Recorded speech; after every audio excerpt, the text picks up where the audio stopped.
Welcome back, everyone. Today is Monday, November the 20th. I'm Ryan Hill. I'm John Galantis. And you're listening to Clearview Today with Dr. Shah, the daily show that engages mind and heart for the gospel of Jesus Christ. You can visit us online at clearviewtodayshow.com, or if you have any questions for Dr. Shah or suggestions for new topics, send us a text to 252-582-5028, or you can email us at contact@clearviewtodayshow.com. That's right, and you guys can help us keep the conversation going by supporting the show. You can share it online with your friends and family. Leave us a good review on iTunes or Spotify. Absolutely nothing less than 5 stars. I will know that it's you if you do something cute like that. And we're going to leave you a couple of links in the description so you can do just that. Today's verse of the day is coming to us from the book of Titus 2:13. It says, "Looking for the blessed hope and glorious appearing of our God, our great God and Savior, Jesus Christ." It can be easy to be distracted by the things going on in your life. I mean, the things that pop up, our attention naturally is diverted there. But Paul reminds us in this letter to Titus, keep your eyes focused on Christ. That's right. Stay focused on God and what he's doing. And that requires God giving you spiritual eyes to see. Yes. That's not natural for us as human beings. We default to focusing on the world around us. Mm-hmm. But God can give us spiritual eyes to see his son, see what he's doing in the world. There's a song that we do here at Clearview Church. It's an original song. It was written by actually my vocal coach. Dr. Shah met him a couple of years ago and kind of set us up together. And there's an original song that he wrote that we do a lot here at Clearview Church. It's actually going to be on our upcoming album coming out this summer, but this upcoming summer, I should say. But it's the very first line. It's become a favorite at Clearview. It's "Give me eyes to see you holy." That's the first line of the song. And I love it because it's the perfect way to start that song off, because it's not, "God, I see what you're doing. I've come to this moment of realization." It's, "Give me eyes to see." I'm not going to see what you're doing unless you give me those eyes. Yeah. It's completely dependent on his mercy and his grace and his plan for our lives. Yeah. Speaking of eyes to see, realities and things, we had somebody approach us with, I would say, what's a good adjective to use here? Absurd, outlandish? Yeah. To be moronic. This was by far the most confusing This is crazy topic that we've ever been suggested to talk about. It was one of the most absurd conversations I've ever had with any individual. They're into weightlifting, but they're new, right? This is a good guy. We know this guy. They're talking about what kind of protein powder should I have, and I was like, I'm not an expert in weightlifting. I just use like whey, strawberry, banana protein. He's like, here's what I want to do. I want to get double the protein. This is absurd. I'm telling y'all now. I want to get double the protein. So I got a glass of milk. I'm going to put chocolate protein powder in the milk. Sure, no problem. But I want double the protein, but I don't want more chocolate. So I'm going to put vanilla protein powder in the milk. Okay. But what I'm worried about is that the two flavors, because it's chocolate with vanilla, it's going to cancel each other out and just go back to being regular milk. And I said, never contact this show again. We will add your number to the blocked list. Instant question marks from me. This was crazy. This was absolutely crazy. I almost didn't want to talk about it because it was so absurd.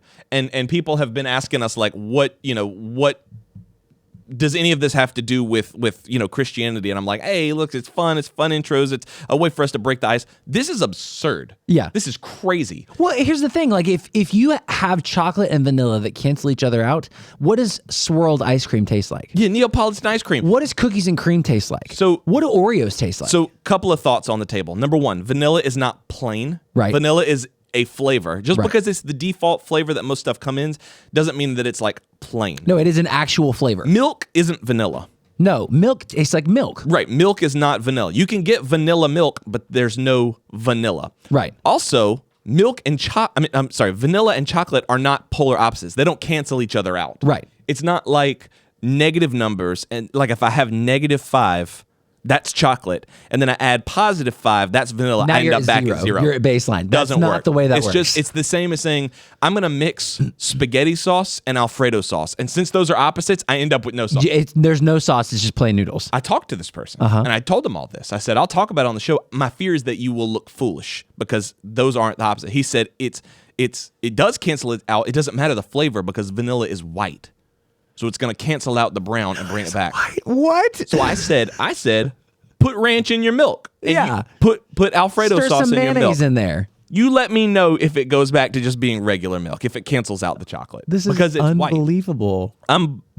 I'm I'm blown away. I'm floored. I don't think that anyone else is going to hold this position, but I'm interested to know what are some similar positions that you've maybe you don't hold them. We'll give you the benefit of the doubt, but maybe you've heard people voice those opinions that you're like, I can't tell if you're serious right now. It's so silly. I mean, it's kind of funny. Yeah. But it's so silly, I hesitate to even ask Dr. Shah about it. I think I'm just going to see which he likes better. Vanilla or chocolate? Yeah, I think he's a vanilla guy. I think he is a vanilla guy. Well, he does like chocolate. I don't know. Well, Let's see. I mean, you can like chocolate candy, but like overall, be a vanilla person. Maybe, I don't know. maybe We'll so. see. We'll Maybe ask so. him. Let's see. Write in and let us know about those conversations you've had with people that kind of make you raise one eyebrow and they're like, what's happening? To be fair, this person is a teenager, so I'm going to give him the benefit of the doubt. Right. Because I had some crazy opinions when I was a teenager. So Text in and let us know, 252-582-5028, or you can visit us online at clearviewtodayshow.com. Stay tuned. We'll be right back. Hey everyone, my name's Ellie, And I'm David. and we want to take a minute and let you know how we can actually serve you as you're listening to Clearview Today. The Bible paints an extraordinary picture of who we are as a church body. The mission of Clearview Church is to lead all people into a life-changing, ever-growing relationship with Jesus Christ. A huge part of leading people is praying for them. A big reason that Christians have unanswered prayers in their life is because they're not praying. You know, 1 John 5:15 says, "And if we know that he hears us, whatever we ask, we know that we have the petitions that we have asked of him." If you're listening to the Clearview Today show, we want to know how we can pray for you as well. There's a number of ways that you can get in touch with us at Clearview and share your prayer request, but the best way is by texting us at 252-582-5028. You can also send us an email at prayer@clearviewbc.org, or you can download the Clearview app on iTunes or Google Play.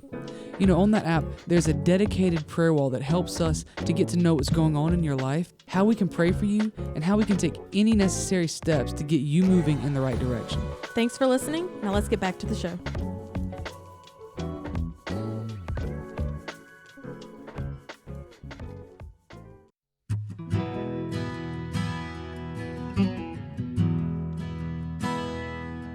Welcome back to Clearview Today with Dr. Abadan Shah, the daily show that engages mind and heart for the gospel of Jesus Christ. You can visit us online at clearviewtodayshow.com, or if you have any questions or suggestions for new topics, send us a text to 252-582-5028. that's right. And we are here once again in the Clearview studio with Dr. Abadan Shah. It is Thanksgiving week. And this is the week that everybody kind of takes a break from pre-Christmas. So October ends, November starts, pre-Christmas. Take a little break to respect Thanksgiving, then resume. And I hate to push back right here at the top of the conversation. Because it's Monday. We haven't started. But it is not pre-Christmas. Okay. It is just Christmas. It's just Christmas. It's just Christmas. So November 1st. With a brief interlude for Thanksgiving. Christmas begins. You take It's like there is no ex-Marine. It's just Marine. Exactly. I Marine got you. retired. Exactly. Okay, got So it. it's Christmas. It's pre-Thanksgiving Christmas, but not pre-Christmas. Gotcha. It is just Christmas that occurs before Let Thanksgiving. me just make sure I got it. Christmas, Thanksgiving break. Yes. More Christmas. Right. Got it. Thanksgiving is a holiday that occurs within the Christmas season. Christmas. Yeah, the Christmas season is now. It's like all 2 months. 2 full months is all Christmas. 3. October is Christmas too. No, January. Unbelievable. January. Unbelievable. Because when do we get the most cold weather and snow? It's January, so you gotta extend Christmas into the snow and cold weather. Let's hop into Thanksgiving. Before we do, I do want to ask you because fans are clamoring to know. Yeah. Real quick, chocolate, vanilla. Which one are you? Oh, vanilla any day. You're going vanilla over Oh, chocolate? yeah, absolutely. It's the superior flavor. I think I would agree. Vanilla is the superior flavor. Some people trick themselves into thinking white chocolate is vanilla. No. Like they get the white Well, chocolate. now there is some Reese cups. There is like white chocolate. There Yeah, I is do some too. white chocolate that is actually vanilla. It's called white chocolate, but it is actually vanilla. You ever been cooking and you taste vanilla extract by itself? Yeah, I haven't done it multiple times. Don't do it. You only do Is it it once. bad? It's just so intense. So intense. Really? It's like if you had a bowl of vanilla ice cream and threw it at someone's face. Yeah, it'll intense. it'll just make your whole face just cave in on Yeah. itself. It's Really? Oh, my intense. word. Yeah. I was cooking. We were making cookies a few weeks ago, and I was like, oh, I wonder what it's like. And I just put a couple of drops on my tongue. Super It is intense. powerful. Yeah. Wow. That's why the bottles are only like this big, because that's really That's all all you you need. need. That's really all you need. Listen, I'm thankful, Ryan, for all those warning labels that say seriously don't do this. Yes. It was almost like someone had a plan putting them together. That's right. That was a nice little set up. That and was a softball T-ball. hit. That was a T-ball good. segue. That was good. Well, we're talking this Thanksgiving week as you head toward the big day. Get your turkeys ready. You're busting out the stretchy pants so you can fill your tummy with all that food. We're talking about what it means to be thankful and the various things. Was that funny? Stretchy pants. Stretchy pants. You wear stretchy pants. I On remember Thanksgiving. going to your house one time and being like, and seeing that you were wearing like a nice button-down shirt and jeans, and I was like, this dude's wearing jeans on Thanksgiving. I thought we were I going need to elastic waistbands. throw down. Elastic Yeah, I always wear waistbands, gym sweat- shorts. I gotta have some. I Give. wear compression my pants, word. like Yeah, sweatpants. gotta have some give. It's Compression pants. yeah, like gym pants. I do. Compression pants are different, right? I call them compress. You're They're not talking like really athletic compression. pants, like they're joggers. they're just like joggers. Yeah. Yeah, Okay, compression pants are they're like, different. That's like restricting. Like Yeah, that's, it's like, that'd that's be the worse than opposite. jeans. Yeah. I call them compression pants, but they're not. I could have. Maybe we should wear Maybe we, compression. that's the secret we've been missing all along is that you'll get one bite of cranberry sauce and be like, I'm stuffed. I'm done. I can't. I can't do this. Couldn't possibly have another gonna bite. be Just a done. nibble. Well, we're talking this week about what it means to be thankful and the various things that we have in our lives to be thankful for. A lot of times people have that moment at Thanksgiving where you sit around the table and you're like, I want to go around the table and everybody say one thing that they're thankful for. And it's good to take that time and really kind of sit and focus on what we have to be Right. grateful for. But sometimes in the grand scheme of things, or when you're outside of Thanksgiving week, you often miss those blessings in your life that you ought to be grateful for. That's right. I think of Joseph in the Bible, and Joseph had every reason to be bitter, to be cynical, to be selfish. Just this is about me. Life has not been good to me. My family has not been loving and kind to me. So this is going to be about me. And yet he chose to be thankful. He chose to focus on God's sovereignty and God's goodness. That's right. That's right. That God is in control, and whatever has happened, God has worked all things together for good. And that's not easy to do. We say that, but that's very hard to do. When you're going through a difficult time or people have disappointed you or hurt you, it's very hard to believe that. But when you do believe that, and when you do have a heart of thanksgiving and gratitude, you are able to not only live in peace and joy and freedom, but you're also able to bless them who curse you or bless them who hate you or spitefully use you or persecute you. You're able to bless them.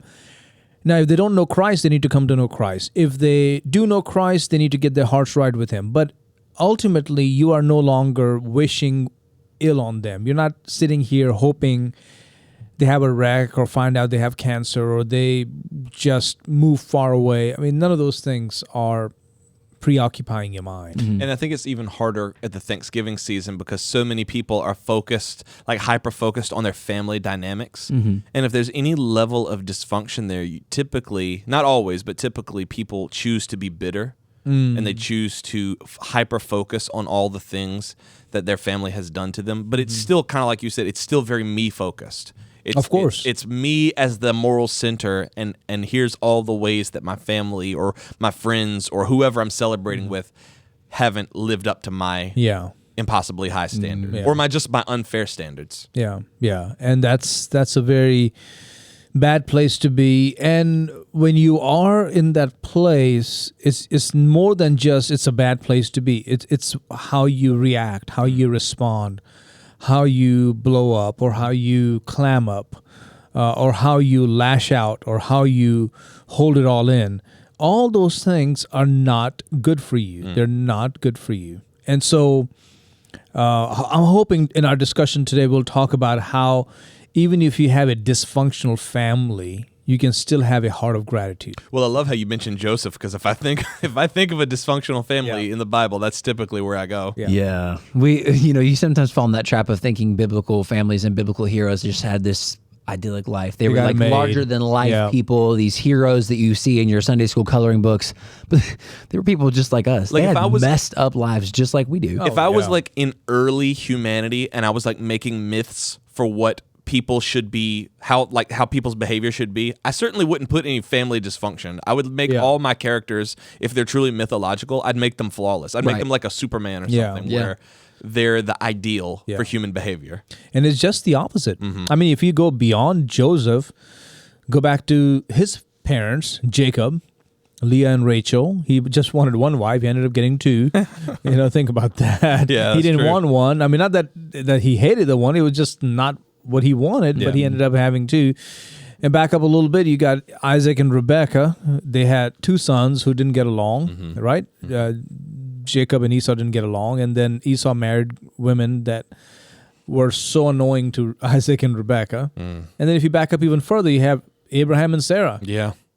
And then you have Hagar in the mix. I mean, it's just a mess. Big mess. And then if you go further back into the book of Genesis, chapter 1 and 2, or chapter 3 and 4, you got Adam and Eve. Whew. You see Talk family about dysfunction dysfunction. all through the book of Genesis. Yeah. Yeah.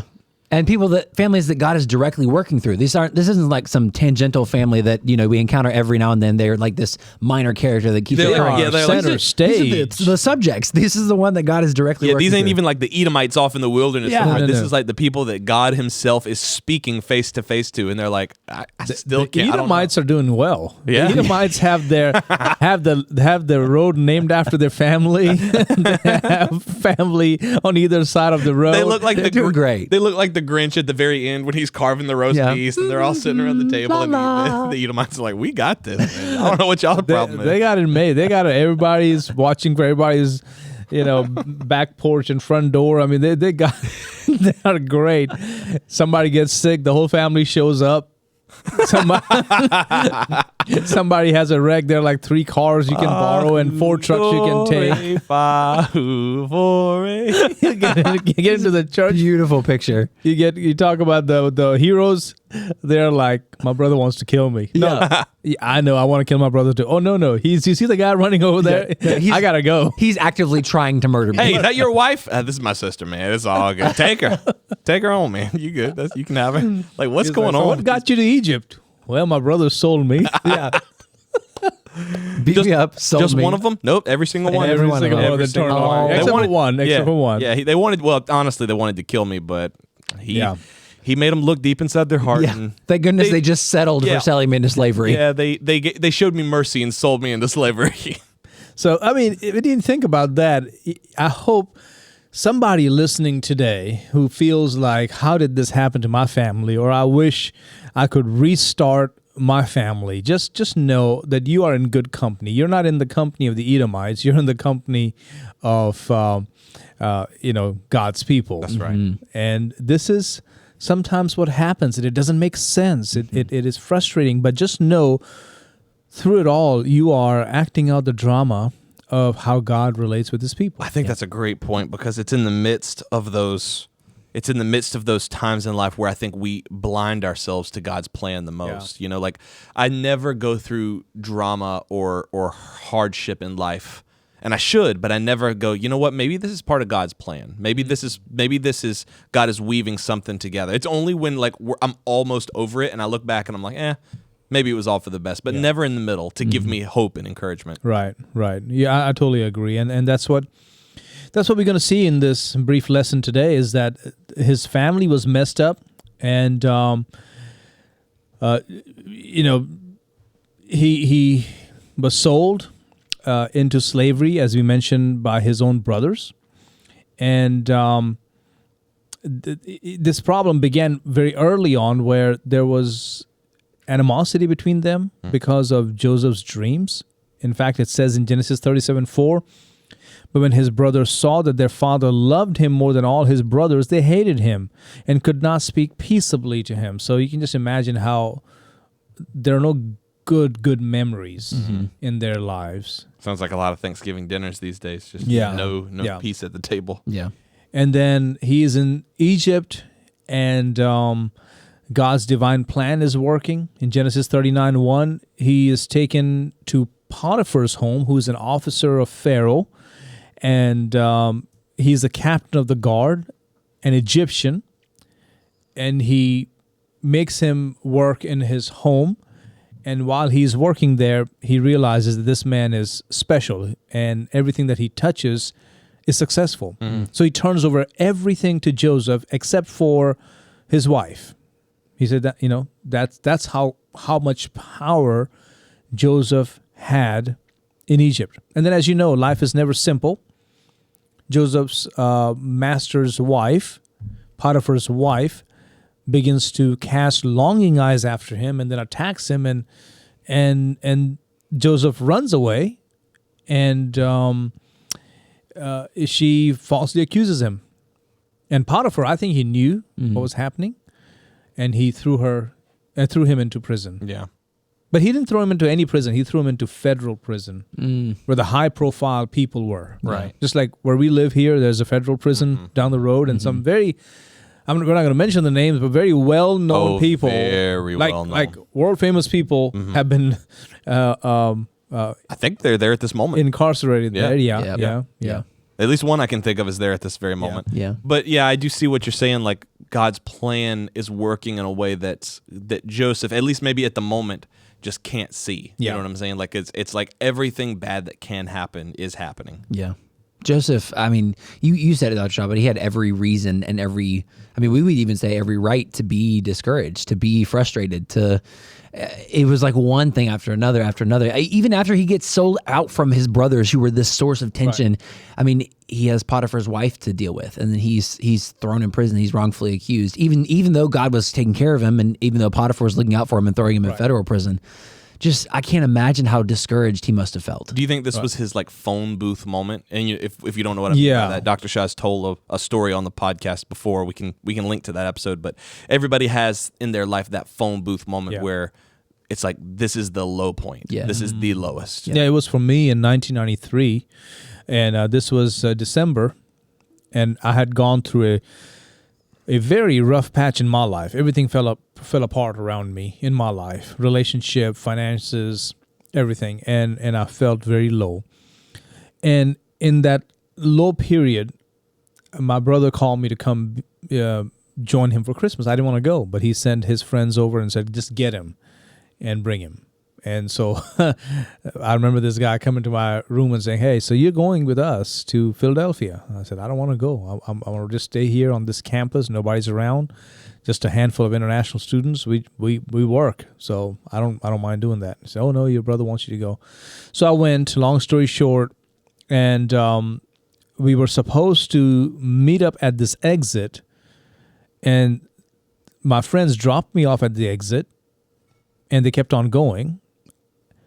And my brother was supposed to come to that exit, but as you know, in some places, a northbound exit is in one part of the city, and a southbound may be completely different, right? It happens. I mean, right here in our town, we can see that, but the northbound and southbound are not right side by side. Now, some are not. And so I stood there. It was cold, and there was a telephone booth there. I went into the gas station. The gas station, after a while, closed at 10 o'clock at night. So I went into the telephone booth, and it's freezing cold. I mean, there's snow everywhere. I mean, there's nothing. And there was this one light. I was going to say, this is December in Pennsylvania, so I mean, it's really bad. Cold. And there's a light outside the gas station, and right about 12 o'clock at night, the light goes out. Yeah. I mean, it's pitch dark. That's bad. Pitch dark. All I can see is some light in that gas station, lighting up the freezers and all. That's it. And so I get inside the telephone booth, and I close myself in, and people are swinging by to use the phone, and I'm like, playing like you're not making a call. You're not coming through here. I'm staying in here. I pretend like I'm on the call, and but I made it not really a deal with God, but I kind of told God that, God, if you get me out of this, I want to follow you. I want to do what you've called me to do, and I've lost my focus for quite some time. And long story short, God brought me out of that. And that was my telephone booth moment. That was in Egypt. Yeah. On the auction block. Or in Egypt, falsely accused and now sitting in prison. But just like Joseph ended up in the end being thankful for that. I know if you could go back in time and tell yourself while you're in that phone booth, like, hey, this is something you're going to be thankful for in the future. It'd be like, get out of here, man. Do you have any food? Do you have anything to keep me warm? Thankfulness is like the last thing on your mind, but with the gift of time, looking backwards and seeing how God has worked in your life since then, of course, because you were faithful to that promise and because you were obedient, and His faithfulness to you, I can see Joseph doing the same exact thing. Yeah. So I mean, to condense this story, as you know, Joseph's brothers came. He forgave them, And now it's 27 years out from the time they sold him into slavery to the moment his father dies. And Joseph's brothers are thinking that he's going to take revenge. All right? He's going to kill him. And so they come to him and they say, please, your father said, don't kill us, forgive us. And Joseph's response is so beautiful. In Genesis 15:19, he says, do not be afraid, for am I in the place of God? But as for you, you meant evil against me, but God meant it for good, in order to bring it about as it is this day, to save many people alive. Amen. Means like, I know what you did was wrong, but do you think I'm God? Do you think I'm going to like control your life and destroy you because daddy is dead? No.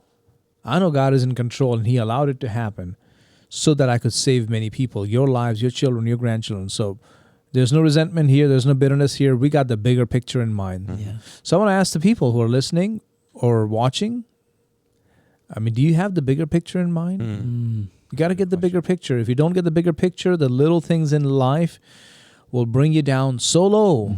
You can talk about the joy of the Lord, but it's not there. You can talk about how God gives you peace, but it's not there. You can talk about hope and a better day is coming. It's not there unless you truly believe that God's sovereignty and goodness is working in your life. And I think one of the best ways, I appreciate you saying that so much, and I think one of the best ways that you as a listener can gain understanding and clarity on that bigger picture, seriously, is to subscribe to this podcast on iTunes, because this is the kind of thing that we're going to start talking about more and more and more as we go forward. Yeah. How to have that bigger picture and how to be grateful in everything. There's nothing wasted in the Christian life. There's nothing that is pointless. God can redeem everything. And, Joseph's story is a great example of that. He acknowledges what his brothers did was bad. He doesn't call it good. He calls it evil. He calls it wicked. But God took that and he used it for good. And he can do the same in your life. If you enjoyed today's episode, if you have any questions or suggestions for new topics, if today's episode was helpful for you, write in and let us know, 252-582-5028. Make sure to visit us online at clearviewtodayshow.com. Like John said, make sure you subscribe to the podcast, share it with your friends, and click that donate button on the Clearview Today Show website and become part of our Clearview Today Show family. What's coming up tomorrow? We're talking about being some thankful. More thankfulness, talking about just being thankful for our church family. Our church family is one of those things that we often take for granted over the holidays. We're spending so much time with our family and doing all this traveling and stuff. We kind of forget that our church family is a family that God has given us as well. I love that you put it that way. A church family is a family that God has given us. That's right. Sometimes that doesn't mean you're going to be best friends with everybody in your church family. We're not talking about, holding hands in the parking lot and singing Kumbaya. But what we are talking about is looking at the people around you as a blessing and looking at what you can do to be a blessing to the rest of your church family. Our church actually does a Thanksgiving dinner. A lot of churches do this too, but we do that because we are a family. I don't want it to be that this is my family that I just see on Sundays or Wednesday nights if I'm feeling like I've had a really tough week. That's right. If this is truly our family, then we sit down and we eat together. And even we as a staff do that every single week. That's what we're talking about. Love it. We love you guys. We'll see you tomorrow on Clearview Today.